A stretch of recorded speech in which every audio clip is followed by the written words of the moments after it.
Hello friends, welcome back to mckilliplife. My name is Amber and today is going to be an unpacking slash project day for February the 8th, 2025. So it's more of a project day.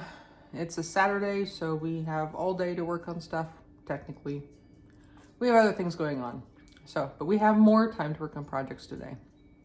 So one of our projects is going to be when the movers were moving our stuff, an IKEA storage unit that we had broke. It just tacoed. It completely fell over and smushed.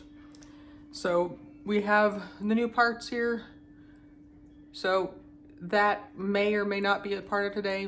And these boxes here and all of those boxes there were the things that were included in that unit. So it'd be nice to have that unit back in that corner so I can put those things away. Now, the unit that we ordered is slightly smaller than the previous one because the previous one, you would almost scrape your ceiling trying to get it assembled, and West one, it's going to be easier to use. So I will need to consider things to rehome, either give away or find a different place in the house for when I'm putting that together. But that may or may not happen today. My first priority is actually these bottom three shelves. So when asbestos came through, they took these shelves off in order to get down to the floor, and they did a bang up job getting them out of there, and we've been having a really hard issue trying to get them back in. But finally, this corner here has been mended, but for some reason, now that it's back together again, these shelves are barely sitting on the runners, like barely. If you shift them just a little bit, they're gonna fall down. So our solution is to make new shelves. So we went to Lowe's yesterday, got some wood cut, and we have a piece of wood in the garage we're also gonna cut in order to have our three shelves. So my top priority is actually get those painted so that we can use it sooner than later, because probably about half of the boxes remaining in the living room belong in this cupboard. So it would be nice to have this cupboard up and running again. So that's my first priority. My second priority is in the living room. When the movers were moving things, they broke a cabinet over here. We filed basically for compensation for the IKEA storage unit because that's quite expensive. The whole thing cost basically probably $750 to replace. Whereas this one, they broke a hinge on the bottom there, and then this top piece got broken. It was actually broken on two different units. We just combined all the broken parts into this one unit. And so that means that we can't put our entertainment center back together the way it was in our living room, which I was already considered changing it because previously on either side of Buck, we had tall bookcases. And I had decluttered so much that the bookcases were both about half full. And I thought it made this wall look a little bit cluttered, and if you can be combined somewhere else, it'd be better. So my idea was to put the bookshelves on either side of some of the black units over in the living room. So West and I played around with the furniture yesterday, and this is the layout that we decided on. So you have two short units, we'll mount the TV, the two bookcases, and in doing so, we've lost decorating space in the dining room and decorating space in here, because before we had a board running across this whole thing, but this is so short, it'll interfere with the TV. So our other solution is to put some cubes on top of everything, which all is fine and dandy, but now it looks like a hodgepodge of furniture rather than a cohesive look. So my second priority is to paint all of this. It's all inexpensive press board, construction. So, and on the broken piece, I had taken a piece out of it and tested some paint on it, and it didn't make it bubble up the veneer at all, or it didn't do anything weird to the surface. So I have more confidence in this working out and painting all this. So first step is the shelves. Second step is all this furniture. And then third step As that's drying, we'll probably be working on the storage unit. We'll see. Because West is currently gone, so I'm here to get started on my own. And then this afternoon we have some stuff we want to do too. So we'll see. But that is the order, that is the agenda. And the first step of everything is to go rearrange the garage to allow room for all this painting. And you've seen in other previous videos, I've been doing a lot of painting. And today I'm officially in my painting clothing. Like my little head rag that has paint on it, my shirt that has paint on it, my pants that have paint on it. I'm officially in my painting clothes, even though I've been painting for a while, but we'll see. So let me set you up in the garage and get going. So as I said, the first agenda was to make room in the garage for all the furniture. It's just a jigsaw puzzle out there at the moment. So just lots of shifting around, getting all the tarps out. This day ended up being over 5 hours worth of painting. So needless to say, we did not move on to the storage cabinet on this day. It was just a full day of painting. We're looking forward to the time where our garage is back to normal and we're able to park a car back in it, but that is still to come. In the meantime, it's Tetris day by day according to the needs in the garage. So, as I said, this ended up being 5 hours of painting, and I don't think you want to sit through that. And even sped up at 3 times the speed, this is basically an hour and a half long. So I'm going to do some short clips of each of the sections of things I did, rather than have you watch everything, because I think you get the idea. So, the first step is prepping the space. I like to put down the tarp, and then I end up putting down some cardboard on top of it to elevate the pieces off the tarp. So when I'm painting the bottom edges, they won't stick to the tarp. That might be redundant. Probably could have just left them straight on the tarp rather than putting cardboard down. But this was the method that I decided to do on this day. Next, I moved on to painting the shelves, and as you can see, we have one long board that hadn't got cut down yet. I just used the other ones that were the proper length to get an idea of where to paint to. This is a utility cupboard, so it doesn't have to be pretty and perfect as long as it's just not raw wood, so it doesn't stand out like a sore thumb. I did not mind painting it, knowing that West would eventually cut it, and then we just have a raw edge against the wall somewhere. That would not be a big deal. This was the same paint that I used in the bathroom cupboard, so I was grateful to have that little bit of white paint. So I really didn't foresee painting so many things white. Turned out to be handy to have the paint available. About halfway through this day, I did eventually ask Wes to buy me a wider paintbrush, which would have come in handy here, but I was making do with what I had. Once I did get the wide paintbrush, it was quite the blessing. Once the 3 shelves were done, it was time to close up the white paint and move on to the next step. But before I could do that, I had to wash my little paintbrush, because this is the one paintbrush I had at the time, and get it ready to use the next color, which I was very excited about.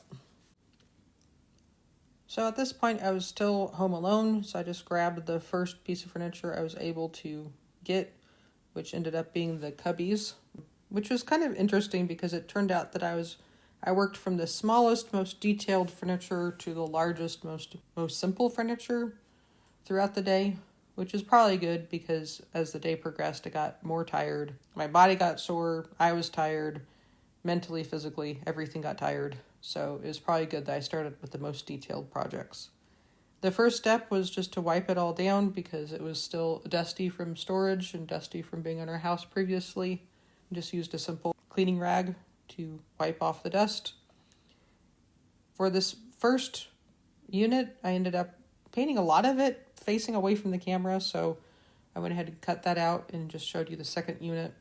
For the process of just applying the paint, I just used the big roller brush to just get the most of the paint on there, and then made the details with the small paintbrush because I preferred the look of the brush strokes, because if it was just the roller, it looked like just it blended into with our wall, and I wanted it to actually look like furniture with wood grain or something, some sort of detail.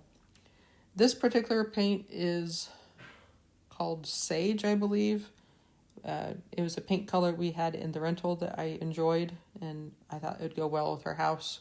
That was a random thing. And choosing the colors for our house, we actually chose the colors of the rental. We had access to their paint cans, and I liked it enough to say, yeah, I'd be willing to live with this. So our trim is snowbound, which is white. The wall color is something linen. And then the green is a sage color. It's all Sherwin-Williams colors. But I was looking forward to having the green. Yes, it was very relaxing and pleasant to look at. And I figured the black that this furniture used to be was just too stark and too jarring to have in the living room anymore. So, like I said, first I used the roller to just slap on the paint, get the coverage on there, and then use the paintbrush to put the detail in and get all the corners and crevices and everything. At one point, I had hoped that maybe I could just leave the interior cubbies black, but then I remembered that the whole point was to make the two units blend together, and one was blonde and one was black. So the insides definitely had to be done. But I definitely got my exercise in and contorted my bodies in all sorts of shapes to get this done. And my shoes officially became painting shoes because I got green on them, which is fine. These are old shoes I usually wear around the house only anyways. But as I was saying, painting for over 5 hours straight on a day, definitely exercise on my body. I was focused on the task. I really was ignoring my body. And it wasn't until the next couple of days that all the muscles started complaining and saying, you did something that you don't usually do. It's especially around my hips for some reason. Once the cubbies were done, West had come home and was able to help me get the other pieces of furniture out. So we started with the units with shelves and drawers. I don't know what to call them. Just like the cubbies, my first step was to wipe them down from the dust of storage and being in our home. Unlike the cubbies on these, the next step was to take off the hardware. And as I was doing this, I realized that there was really no way for me to make the hardware match the rest of the unit. These will be green with black hardware. This hardware is plastic, but I'm okay with it. Sitting here looking at the finished product, I think it looks good because the black hardware matches the black TV and the black electronics around the TV, so it blends in. It doesn't stand out too much. Wiping it down, taking off the hardware, and then getting to it. And I had the same process with these units of the majority of it gets put down with the roller and then details go back with a brush. But unlike the cubbies, I had the large paintbrush now, which really made a difference and sped up the process. There was a bit of a challenge with these without the hardware on, trying to keep the drawers and doors open because they were hard to open without any hardware. And just working around the swinging doors, putting a rag down so the door couldn't close completely again. But as you can see, the large paintbrush made quick work of the project. And after the cubbies and working on the cubbies, this unit seemed to go a whole lot faster. A lot less surfaces to cover. And painting the second unit was just a rinse and repeat situation, so I'm not going to bother showing you that. And also, the angles of me painting the other one was awkward and different because of just garage filling up with furniture and just trying to find places to paint and still leaving a walkway so we could walk around the garage. Throughout this time, I did have YouTube playing in the background, giving me something else to think about other than paint and the smell of paint and my body. I had some longer cooking videos playing in the background, just listening to them troubleshoot the recipe as they're working through them. Most of the time, I enjoy listening to YouTube or watching YouTube just as inspiration and motivation to get up and do my own projects in my own life. A lot of times it's purely just I need to relax. I need to take my mind off the things in my life. So I sit down and watch a video. I don't often have the opportunity to do this, which is just listening as I'm working, but I do enjoy it when I have the opportunity. The doors were a little bit finicky to work on because of the turning and being mobile and swinging and trying to get all the crevices, but it turned out. I did my darndest to not paint the interior of these because there really was no need to paint the interior, but I managed to get paint on the inside of the doors and on the bottom shelf while I was working around it. So some of it got painted inside, but the shelves and the areas around the shelves I left black because there really is no need. Since having them painted and in the house, I'm glad I didn't, because the surfaces that have things on them tend to scratch easier and fastest. This is definitely not a paint job that will last for years to come. I suppose if I had sanded all these surfaces, maybe it would have lasted longer or stuck better. But in reality, I don't mind. It's a couple scuffs from books being taken in and out of the shelves isn't going to be a big deal. So with the first unit being done, it was time to make room for the second unit to come out. Like I said, it was a matter of Tetris in the garage, trying to fit everything in. But with West's help, I was able to get it out there, and we were able to arrange it. So I might not have been able to get the best camera angles in painting it, but I was able to get the job done. It was a rather cold day, so I prefer to be doing this work with the doors closed. Later on in the video, I really didn't have a choice. I had to work out in the elements because it was cold and it was windy. But for the vast majority of this, I was able to do it with the garage door closed, which was a blessing. So skipping ahead, the next step was to paint the shelves for the large bookcases, which went rather fast. Like I said, it was nice how this project laid out with the most detailed, complicated painting jobs done at the beginning and the easier, bigger painting jobs done at the end. It just was a blessing for my back in order to do it that way. We are eventually going to sell this desk that's sitting out here, but for the time being, it's been a very convenient painting surface.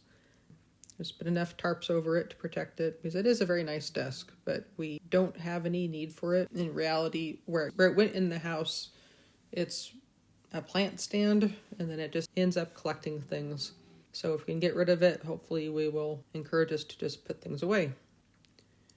So here's West helping me once again, rotating the cubbies so I can paint the last surface on them, and planning where and how we're going to pull out the large bookcases, because once again, we're running out of room in the garage for furniture. So for this stage of the job, I did have to work with the garage door open, and the first step, just like every other time, was to wipe down the shelves with a rag and get the dust off. And West kindly brought me out a windbreaker that he didn't care about that could become my painting windbreaker, because it sure enough did get green paint on it. And for these large bookcases, I did put the extension on the roller as well as the large paintbrush, which helped. Seemed like as fast as I could paint this, it was drying pretty quickly because of the wind.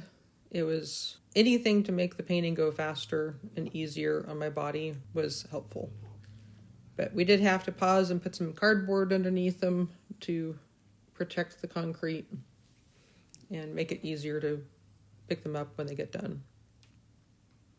But here I am with the big paintbrush, putting the brush marks on it and getting the bottom details. So for a good portion of it, I did use the extensions, and then when it got down to the details inside the cupboards, I was able to take the brush and the roller off of the extensions and use it. Very straightforward and quick compared to the previous jobs. At some point while I was working on the large bookcases, West was wiping off and turning over the shelves for the bookcase so that we could move on to the other side of them. Like I said, with the garage door open and the wind coming through, the paint was drying quite quickly. I was grateful to be able to get all the surfaces done and let the stuff sit overnight. Can't remember if it was overnight or a day or so before we brought them in and assembled them. Drying so fast that we ended up teaming up on this, and West rolled, and I used the brush to put the details on because air movement makes a difference when you're painting. So you get the idea. We went ahead and finished the shelves and also the bookcases, and all of the painting was finally done for this day after over 5 hours of painting. I was tired, and this was pretty much the conclusion of our day working on the house. So comment below how you watch YouTube. Is it inspiration? Is it motivation? Is it just to keep you company while you're doing the things of your life? We'd love to know how you enjoy our content. Thank you for joining us on this adventure. Until next time, feel free to like and subscribe. And until then, I hope you have a wonderful day.